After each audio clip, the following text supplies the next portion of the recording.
নেতা নয় জনতায় আজ আমি ইরন রয়েছি ঘাটাল লোকসভা কেন্দ্রে।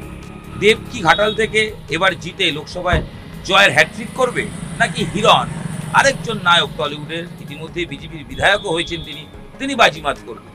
দেব বনাম হিরণ, কে এগিয়ে? আসুন নেতা নয় জনতায় আজ কথা হবে ঘাটাল লোকসভা কেন্দ্রে।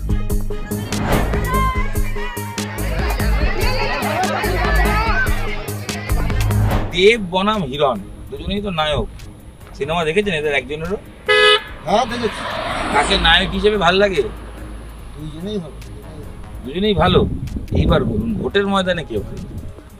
এই মুহূর্তে ধরা দেওয়াটা সম্ভব না। দেব তো এর আগে দুবার এখান থেকে জিতেছিল। হ্যাঁ, হ্যাঁ 10 বছর জিতে আছে। 10 বছর কিরকম কাজ করেছে বলুন? উন্নয়ন হয়েছে দেবের টাকায়? কোনখানে হয়েছে আমি সেটা জানতে পারি না। আপনাদের এখানে, আপনি এখানে থাকেন? আমি আমার এখানেই বাড়ি। কিছু হয়নি? জি হ্যাঁ। হ্যাঁ, দেবের এমপি ফান্ডে কিচ্ছু হয়নি? ঘাটালে আসলেই শোনা যায় Ghatal master plan, Ghatal master plan. এটা কি আগে বলবেন? ঘাটাল মাস্টার প্ল্যানটা কি আপনি জানেন? ঠিক, এই যে আমাদের এখানে বন্যা রোধ করে, এখানে বন্যা হয়ে যায়। প্রত্যেক বছর বন্যা হয়। প্রত্যেক এই রোডের উপরে এতটা জল হয়ে যায় এই জায়গাটা। তো এবার তো পশ্চিমবঙ্গ সরকার বলেছে এই বছরই তারাই করে দেবে, আর কেন্দ্রের দিকে তাকিয়ে থাকবে না। অতটা সস্তা নেই। কেন কেন মনে হচ্ছে এটা? বিশাল অর্থের প্রয়োজন বিকাশটা করতে। আপনাদের এইখানে একটাই আলোচনা শোনা যাচ্ছে, লড়াই দুই নায়কের, দেব আর হিরণ। কি মনে হচ্ছে এখানকার বাসিন্দা হিসেবে? দেব জিতবে মনে হচ্ছে নয় 100% দেব জিতবে। এখানে দুবার দেব জিতেছে, দুবার জিতেছে, কিন্তু তাকেই আমরা চাই আবার ফের। কাজ করেছেন 2 বছর, মানে দুটো টার্ম, মানে 10 বছরে কাজ করেছেন। হ্যাঁ, রাস্তাঘাট যেটা যা পানীয় জল বলো, যা বলো, চা সবই দেব করেছেন। আচ্ছা, হিরণ তো নায়ক, সেও তো এমএলএ। সেও এমএলএ, সে এখনো কাজ এই তো আসছে প্রথম, কিন্তু সে এখন এবারে তোমার আসুক, আমার কি কাজ করে তার তো কাজ তো এখন দেখা হয়নি। সে যদি জিতে তখন তার কাজ দেখে দেবের তো কাজটা দেখতে পেয়েছেন, আমরা আমরা স্যাটিসফাই।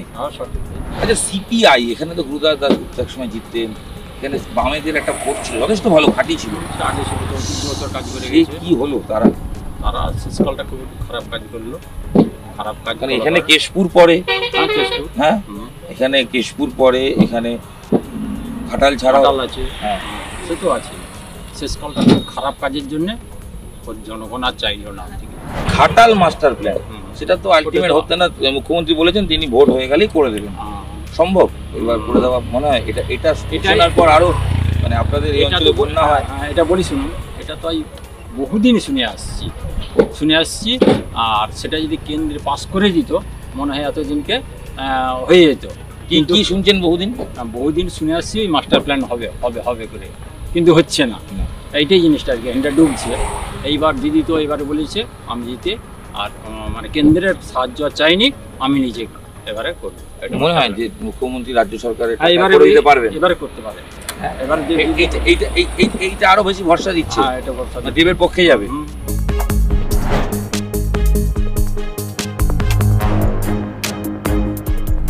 ভোট এসে গেল তো, ঘাটাল বাসিন্দা হিসেবে কিরকম আছেন?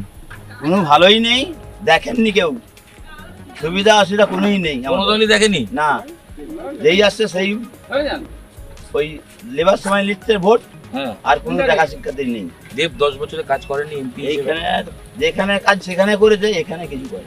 ঘাটাল মাস্টার প্ল্যান সেটা তো এখনো হয়নি। আমার তো ঠাকুরদার আমল থেকে শুনছি যে বন্যা পথ অবরোধ করে দিবে বন্যার, কিন্তু কোথায় কই? ঠাকুরদাও চলে গেল, আমার বাবাও চলে গেল, এবার আমরাও যেতে বসি, বন্যার পথ অবরোধ কোথাও দেখতে পাচ্ছি না।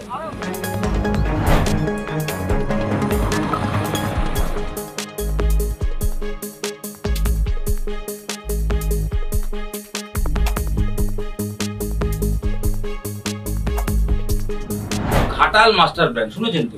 শুনেই যাচ্ছেন ছোট থেকে। সিপিএম করে শুনেছি, তারপরে কংগ্রেস এলো। কি বলুন তো, হয় না কেন? এটা কি সমস্যাটা? ভাড়ার অবস্থানটা একটা কড়াইয়ের মতো, জল 4টা 80-85টা মৌজার এসে জল জমে যায়, নদীর জল, মানে উপর থেকে জল এসেছে গ্রামের, এমনই অবস্থানটা আছে আর কি, কড়াইয়ের মতো নিচু এলাকা।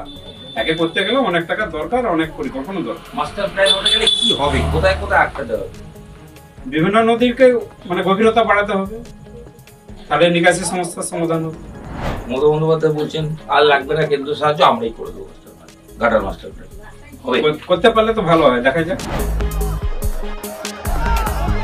দেব দেখবেন তৃণমূল অনেকেই যা বলে দেব তাদের থেকে আলাদা বলে, কাউকে ব্যক্তিগত আক্রমণ করেন না, তিনি বলেন রাজনীতিতে সবাই মিলে থাকা উচিত, দলের উল্টো দিকের কথাই বলেন। উল্টো নয়, যে কিছুটা তো স্বচ্ছ থাকতে হয়, আমার ব্যক্তি স্বাধীনতাকে হরণ করলে হবে, আমি আমার নিজস্ব সত্তা বজায় রাখবো নি, সেটাই বলছে যে। হিরণকে কেমন দেখছেন? প্রচার টচার তো করছে, এরকম করছে ভালো, মোটামুটি মানুষ কথা বলবে, শেষ কথা। লড়াই কি হাড্ডাহাড্ডি? লড়াই হাড্ডাহাড্ডি। ভোটের সময় রাস্তায় দাঁড়িয়ে থাকবেন, দেব যাচ্ছে, 5 বছরের মধ্যে আর কখনো দেখা যায়নি। ভোটের আগে এলেই আবার ঘাটাল মাস্টার প্ল্যান একটা ভোটের ইস্যু তুলে আনেন, ও ভোট শেষ হয়ে গেল, মাস্টার প্ল্যানে ডুবে যায়। এইটাই হচ্ছে ঘাটাল মাস্টার প্ল্যান কি খুঁড়োর ফল? এটা কি আর ভুলে বুঝাতে হবে? কেন্দ্রের করার কথা বলা হতো, কেন্দ্র করছে না, কেন করছে না কেউ জানে না। রাজ্য সরকার বলে তারা করে দেবে, মনে হচ্ছে হয়ে যাবে। কতটা লড়ে সেটাই দেখা যায়। তবে আমার মনে হয়নি যে রাজ্য সরকার নিজস্ব উদ্যোগে ঘাটাল মাস্টার প্ল্যান মানে সফল করে তুলবে, আমার এটা সন্দেহ আছে। বলা হচ্ছে মোদির গ্যারান্টি আর দিদির উন্নয়ন, লক্ষ্মী ভান্ডার, কন্যাশ্রী, যুবশ্রী। আবার মোদির ক্ষেত্রে মোদি যা যা বলেছেন, আচ্ছা দিন গরিবি থাকবে না, বুলেট ট্রেন চালিয়েছেন, বন্দে ভারতের মতো ট্রেন হয়েছে, দেশের সুরক্ষা, মুসলিমদের ওই 3 তালাক কথাটা বলে দিয়েছে। কেন্দ্র সরকারের মানে শক্তিশালী কেন্দ্র সরকার হিসেবে নরেন্দ্র মোদীকে আমার যথেষ্ট গ্রহণ করতে বলে মনে হয়, এবং এরকম একজন প্রধানমন্ত্রী থাকলে মনে হয় ভারতবর্ষে আর ওই আমাদের বোধহয় নেতাজি সুভাষচন্দ্র বোস, যদি আমি খুব ভুল না বলে থাকি, যে অখণ্ড ভারত নির্মাণের যে স্বপ্নটা, সেটা বাস্তবায়িত করার ক্ষেত্রে মনে হয় অনেকটাই এগিয়ে। স্থায়ী সরকার, দেশ এগোচ্ছে মনে হচ্ছে।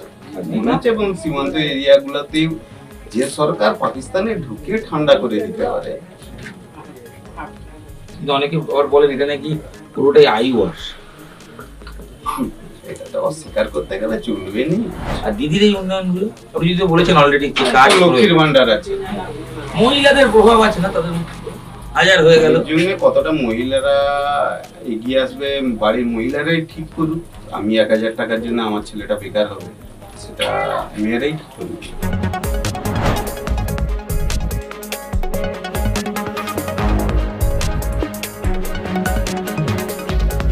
দেব না হিরণ? সরাসরি প্রশ্ন।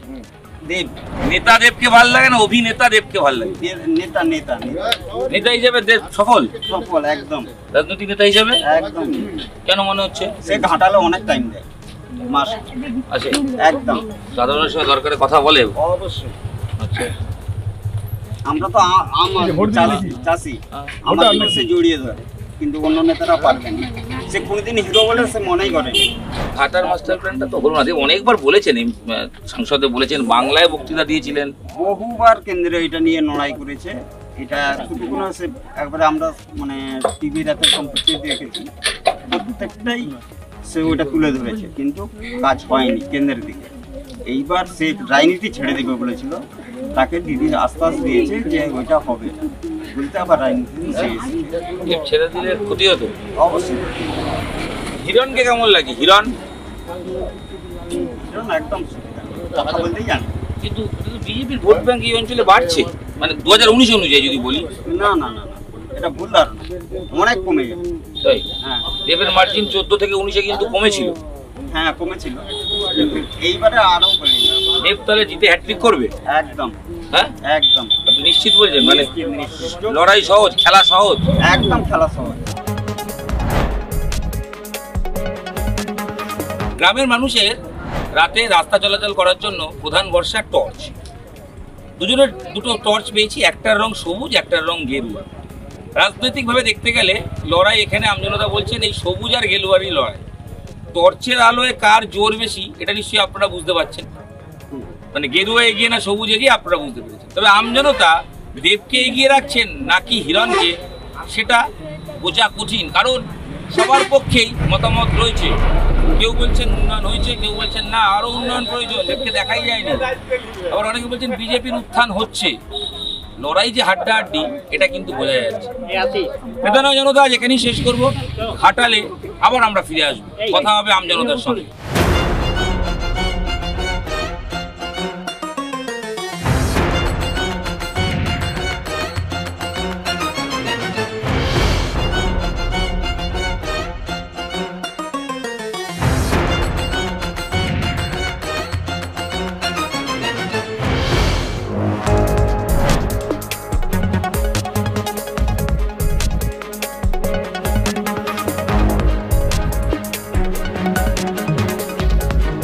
নমস্কার, নেতা নয় জনতা নিয়ে আমি পাড়াতেই পৌঁছে গেছি বাঁকুড়া লোকসভা কেন্দ্রে। বাঁকুড়া লোকসভা কেন্দ্রে এবার ভোটার 17 লক্ষ, প্রায় ছুঁই ছুঁই। ষষ্ঠ দফায় আগামী 25শে মে বাঁকুড়া লোকসভা কেন্দ্রে নির্বাচন। বাঁকুড়া লোকসভা কেন্দ্রে এখানকার স্থানীয় যারা মানুষজন রয়েছেন, স্থানীয় ভোটার যারা রয়েছেন, তাদের সাথে কথা বলবো। তাদের অভাব অভিযোগ, তাদের সুখ দুঃখ, তাদের কেমন সাংসদ চান তারা, গত 5 বছরে তারা কি পেয়েছেন আর কি পাননি তার খতিয়ান দেবেন তারা। সামনে তো নির্বাচন, ভোট তো দেবেন নিশ্চয়ই। তো কি ইস্যুতে ভোট দেবেন এবার? এবারে ইস্যু আমাদের কাছে যেটা হওয়া উচিত সেটা হচ্ছে যে রুটি, কাপড়া, মাকান, অন্ন, শিক্ষা, বাসস্থান, এই চাহিদা নিয়ে হচ্ছে যে আমরা এবারে লোকসভা নির্বাচনে ভোট দেবো। আমরা বিগত দিনে উন্নয়ন চেয়েছি, এবারও আমাদের মূল ইস্যু হচ্ছে উন্নয়ন। রাস্তাঘাট, আলো, জল যারাই দিতে পারবে তাদেরকে আমরা ভোট দেবো। গত 5 বছর কি পেয়েছেন আপনারা, কতটা পেয়েছেন, উন্নয়ন হয়েছে? গত 5 বছরে কিছু উন্নয়ন হয়নি। যাকে আমরা ভোট দিয়ে জিতেছিলাম, বাঁকুড়ার মানুষ বলেছিল যে আমরা ভূমিপুত্রকে চাই, সেই ভূমিপুত্র হিসেবে আমরা সুভাষ সরকারকে জিতিয়েছিলাম। কিন্তু বিগত 5 বছরে তিনি একটাও কোনো কাজ করেননি বাঁকুড়া মানুষদের জন্য। সেই জন্য আমরা এবার সিদ্ধান্ত নিয়েছি যে যারাই উন্নয়ন করবে তাদেরকে আমরা ভোট দেবো, সুভাষ সরকারকে আমরা একটা ভোটও দেবো না। বিগত 50 বছরে যা হয়নি তা গত 5 বছর করে দেখেছেন আমাদের বাঁকুড়া সাংসদ সুভাষ সরকার। যেমন আমাদের বাঁকুড়ায় কার্যুড়ি জায়গার হল স্টেশন হয়ে গেছে, আমাদের বাঁকুড়া গোবিন্দনগর ব্লক হসপিটাল, হ্যাঁ সেটা উনি করেছেন। এবং আমাদের যে ইতিমধ্যে আমাদের যে বিশ্ববিদ্যালয়, হ্যাঁ সেটা উনি করেছেন। বেনারসের এই রাস্তা, আমাদের 6 লেন রাস্তা, উনি একদম আমাদের কেন্দ্রীয় নীতিন গডকরির সাথে কথা বলেছেন। কিছুদিনের মধ্যে হয়তো এই কাজগুলো শুরু হয়ে যাবে। হ্যাঁ, যারা বলতে কিছু দেখতে পাচ্ছে না তারা হয়তো জানেই না, বা না দেখেও না জানার ভান করে এই কথাগুলো বলছেন। সার্বিকভাবে কোনো কাজই হয়নি, তার নমুনা তো আমাদের এইখানে দেখতে পাচ্ছি। ব্লকের আমাদের বাঁকুড়া 1 নম্বর ব্লকে কি কাজ হয়েছে একটা শুনিয়ে দেখ, কোনো কাজ হয়নি। আমরা বাঁকুড়ায় সাংসদ ডক্টর সুভাষ সরকারকে বড় বড় কাজের জন্য নিয়ে এসেছি, যেটা হচ্ছে এই বিগত কিছু বছর ধরে যে কাজগুলো হয়েছে, যেমন বাঁকুড়া কার্যুরিডাঙ্গা হল স্টেশন, বাঁকুড়ায় লিফট হয়েছে স্টেশনে, প্রতিটি গ্রামে গ্রামে একটা নয় 4টে 5টা করে সোলার লাইট হয়েছে। এরপরও যদি মানুষ বলে যে কাজ হয়নি, তাহলে আর কিছু বলে না। শুধু এরা মানে ধর্মের নামে রাজনীতি করে, আর তো কিছু নেই। একটা কাজ বলে দিক যে অমুক বুথে হয়েছে, অমুক ব্লকে হয়েছে, কাজের নিরিখে কোথাও দেখাতে পারবে না। ওই শুধু সমীকরণ করে চলছে, বাস, আর কিছু নেই। বিজেপির পুঁজি বলতে কিছু নেই, -0-0। এখানে কোনো উন্নয়ন হয় না। বাঁকুড়া ব্লক 1ও তো কিছু হয়ই না, আর বাঁকুড়া জেলাটার মধ্যে লোকসভার মধ্যে কোথাও উন্নয়ন হয় না, শুধু এখানে সমীকরণ। আমরা ধর্ম দেখি না, আমরা সাধারণ মানুষকে দেখি, আমরা সবকা সাথ সবকা বিকাশ এই মন্ত্র নিয়ে চলি। রাম মন্দির কি মনে হয় প্রভাব পড়বে? শুধু রাম মন্দির আমাদের ভারতবর্ষে নয়, সারা বিশ্বে প্রভাব পড়ছে। আপনারা হয়তো দেখেছেন, আপনারা হয়তো দেখিয়েছেন কিভাবে USA, আমেরিকা, কানাডাতে সবাই রাম মন্দিরের পতাকা নিয়ে কিভাবে র্যালি করছে, লক্ষ লক্ষ গাড়ির সাথে র্যালি করছে। কানাডা থেকে 2200 গাড়ি ইন্ডিয়াতে এসছে। ভোটে কি তার প্রভাব পড়বে? 200% পড়বে, কারণ রাম আমাদের আস্থা, রামকে নিয়ে আমাদের সারা বিশ্বের ইকোনমি চলে। ধর্মীয় উন্নয়ন দিয়ে কখনো দেশের উন্নয়ন হয় না। দেশের উন্নয়ন করতে গেলে আর্থসামাজিক উন্নয়নটা হচ্ছে মেন উন্নয়ন। কর্মসংস্থান, চাকরি, পরিযায়ী শ্রমিক, 2024-এর লোকসভা নির্বাচনে এগুলো তো ইস্যু। চারপাশে চাকরি বাকরি জাহাল, তো এগুলো ভাবায় না। আজ অবধি সেন্ট্রাল গভর্নমেন্টের কোনো ভ্যাকেন্সি চাকরি এখন অবধি আপনি দেখেছেন যে দুর্নীতিগ্রস্ত হয়ে বাদ হয়েছে? দেখেছেন কি? আমি আগের বছর থেকে শুরু করছি IBPS, IRS, SSC, CHSL, CGL ইত্যাদি সমস্ত সেন্ট্রাল গভর্নমেন্টের চাকরি হয়েছে। ইভেন কি আমার ব্যাচের 13 জন জয়েন করেছে। এই যে ভাই বলছিলেন যে সমস্ত দপ্তরের কথা বলছেন, আগে লক্ষ্য করে দেখুন যে পূর্বে যে সংখ্যায় এই দপ্তরগুলোতে চাকরি হতো, এখন কি সেগুলো হচ্ছে? রেলের মতো দপ্তরে লক্ষ লক্ষ পদ কিন্তু এখনো পড়ে আছে, সেখানে কিন্তু মোদী সরকারের কোনো ইয়ে নেই। সেই সরকার যে মিথ্যে প্রতিশ্রুতি দিয়ে এসেছিল যে আমরা সরকার গঠন করলে বছরে কোটি কোটি বেকারের চাকরি দেবো, কিন্তু সেটা কি তারা রাখতে পেরেছে? আমি তাদের কাছে প্রশ্ন করব। কেন্দ্র সরকারের তো অ্যাটলিস্ট কাজ করানোর উদ্দেশ্য রয়েছে, কর্মসংস্থান তৈরির উদ্দেশ্য মানে সদিচ্ছা রয়েছে, সঙ্গে সঙ্গে আপনাকে স্বনির্ভর করার জন্য কেন্দ্র সরকার আজকে রকমারি প্রকল্প এনেছে, নাম গোনালে সন্দেহ হয়ে যাবে। বাট ইন্টেনশনের কথা যখন আসে তখন রাজ্য সরকার কি করছে? এরা সবসময় চাইবে যে সমস্ত রাজ্যে বিজেপি সরকার আছে তাদেরকে টার্গেট করতে। কারণ পশ্চিমবাংলা আমাদের বিজেপি সরকার, তৃণমূলের মাটি মানুষের সরকার, এরা পুরো টার্গেটটা রেখেছে এখানে। যে সমস্ত রাজ্যে বিজেপি মুখ্যমন্ত্রী আছে তাদেরকে দেখুন বিভিন্ন সংস্থা দিয়ে পরে ইডি সিবিআই দিয়ে তাদেরকে হ্যারেজ করার চেষ্টা করা হচ্ছে, তাদের দূরবীন দিয়ে তাদের দুর্নীতি খোঁজার চেষ্টা করা হচ্ছে। এটা কিন্তু ধোপে টিকবে না। দেখুন, দুর্নীতি রাজ্যে হয়েছে এটা হচ্ছে সবাই জানে, গোটা ভারতবর্ষ জানে, গোটা পৃথিবীও জানে। দুর্নীতি রাজ্যে একটা মূল বিষয়, এই লোকসভা নির্বাচনও হবে, তার সাথে সাথে ইলেকটোরাল বন্ডও একটা মূল বিষয়। এই ইলেকটোরাল বন্ডের মাধ্যমে হচ্ছে যে কোটি কোটি টাকা রাজ্যের তৃণমূল কংগ্রেস এবং হচ্ছে যে কেন্দ্রীয় বিজেপি তারা নিয়েছে ব্যাকডোরের মাধ্যমে। এর উত্তরও তো এই লোকসভা নির্বাচনে মানুষ চাইবে। 2024 নির্বাচনে প্রাইস হাইক অর্থাৎ দ্রব্যমূল্য বৃদ্ধি একটা ইস্যু, তো একটা ফ্যাক্টর, তো কি বলছেন এখানকার মানুষজন, কি মনে হয়? বৃদ্ধি সেভাবে পৌঁছায়নি, এখন তেলের দাম অনেক কম, মুসুরের ডাল অনেক কম। 2014 সালে মোদী সরকার আসার সময় গ্যাসের দাম ছিল 400 টাকা, এখন মোদী সরকার আসার ফলে হয়েছে 1100 টাকা।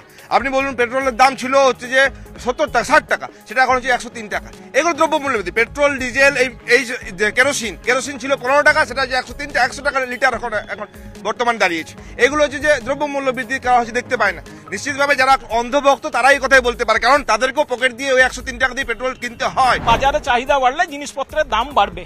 আজকে ভারতবর্ষ যারা বলছেন জিনিসের দাম বাড়ছে, স্বাধীনতার পর থেকে আমাকে দেখান যে জিনিসপত্রের দাম কমেছে কখন? কারণ ইনফ্লেশন রেটের সঙ্গে ওটা তাল দিয়ে প্রতি বছর বাড়বে।